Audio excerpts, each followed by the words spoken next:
جی 60 ہجری رجب یزید نے تخت سنبھالا۔ یزید کے لیے اس ٹائم کوئی مہم نہ تھی۔ معاویہ بن سفیان رضی اللہ تعالیٰ عنہ کا انتقال ہو چکا، یزید تخت پر بیٹھ چکا، 60 ہجری کا سال ہے، اور اس وقت کوئی ایسی مہم کسی خطے میں نہیں تھی۔ تو یزید کے لیے جو سب سے اہم مہم تھی وہ یہ تھی کہ عبداللہ بن زبیر، حضرت حسین، عبداللہ بن عمر اور عبد الرحمن بن ابی بکر اور عبداللہ بن عباس، ان سے بیعت لینا، کیونکہ باقی سب سے یزید بن معاویہ کے لیے، معاویہ بن سفیان رضی اللہ تعالیٰ نے اپنے دور میں بیعت لے لی تھی۔ اپنے دور میں جب وہ زندہ تھے انہوں نے بیعت لینا شروع کر دی تھی یزید کے لیے، پر ان اشخاص نے اس وقت تک بیعت نہیں کی تھی، اور ان کی وفات کا علم ابھی تک مدینے میں ہوا نہیں تھا۔ تو اس کے لیے مدینے کے گورنر تھے ولید بن عتبہ بن سفیان۔ ولید کو کہا گیا، یزید کی طرف سے خط لکھا گیا کہ تم عبداللہ بن عمر، عبداللہ بن زبیر، حضرت حسین پر سختی کرو اور میرے لیے بیعت کا کہو۔ اب ولید نے ٹال مٹول کی کوشش کی، کیونکہ وہ سختی نہیں کرنا چاہتا تھا۔ ولید نے اس سلسلے میں مروان سے مشورہ کیا۔ مروان نے کہا کہ تم بیعت کا کہو اور معاویہ بن سفیان کی موت کا تذکرہ نہ کرنا۔ حضرت حسین اور عبداللہ بن زبیر نے وقت مانگا اور بیعت نہ کی، اور مروان کو غصہ آیا کہ بیعت کیوں نہ ہوئی۔ حضرت حسین اور عبداللہ بن زبیر مدینہ سے نکلے اور مکہ کی طرف روانہ ہو گئے، کیونکہ ان کو وقت مل گیا تھا، کیونکہ انہوں نے کہا تھا کہ ہم اس بارے میں سوچتے ہیں، مشورہ کرتے ہیں۔ انہوں نے بیعت نہ کی اور وہ وہاں سے نکلے۔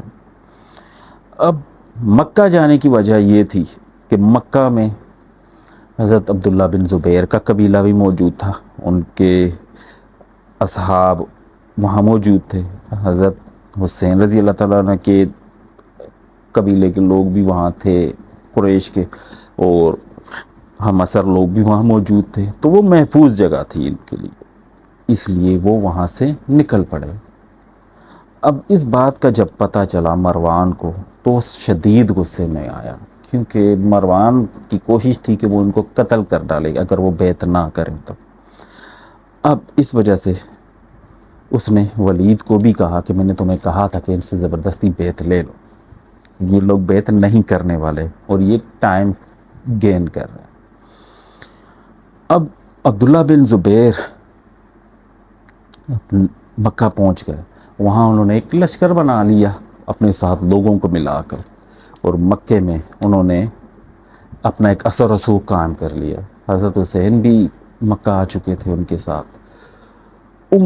مروان نے عمر بن زبیر کو تیار کیا، جو عبداللہ بن زبیر کے بھائی تھے، انہوں نے ان کی قیادت میں لشکر کو بھیجا ان عبداللہ بن زبیر کو قتل کرنے کے لیے۔ عمر بن زبیر مکہ پہنچے لشکر لے کر، مگر عبداللہ بن زبیر نے ان کو شکست دی اور ان پہ سزا دی اور ان کو قتل کر دیا۔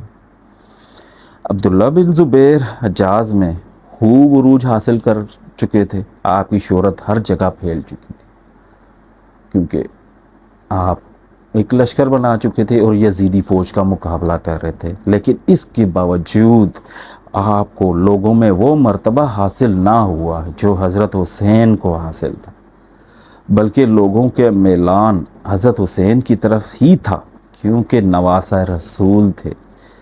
روئے زمین پر کوئی ایسا نہ تھا جو آپ کا ہم اثر ہوتا، جو آپ کے برابر ہی کا ہوتا۔ اس لیے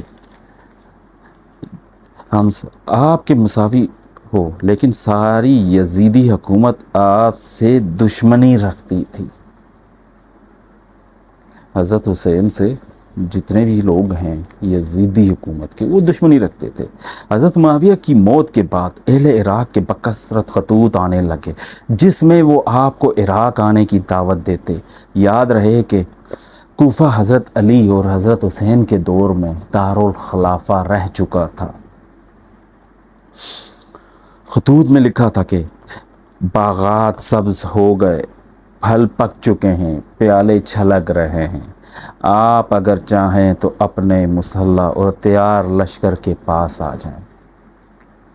یہ خطوط کوئی تھوڑے سے نہ تھے، یہ سینکڑوں ہزاروں میں خطوط لکھے گئے تھے اہل کوفہ کی طرف سے، جو اس بات کو تیار تھے، کیونکہ وہ خبر کوفہ تک پہنچ چکی تھی کہ حضرت معاویہ انتقال کر چکے ہیں اور تخت پر یزید بیٹھ چکا ہے۔ اس لیے ہزاروں کی تعداد میں حضرت حسین رضی اللہ تعالیٰ عنہ کو خط لکھے گئے اور آپ کو بلایا گیا۔ تو ناظرین، اس سلسلے میں ہم اگلی قسط میں بات کریں گے کہ حضرت حسین رضی اللہ تعالیٰ عنہ نے اس کے بعد کیا کیا۔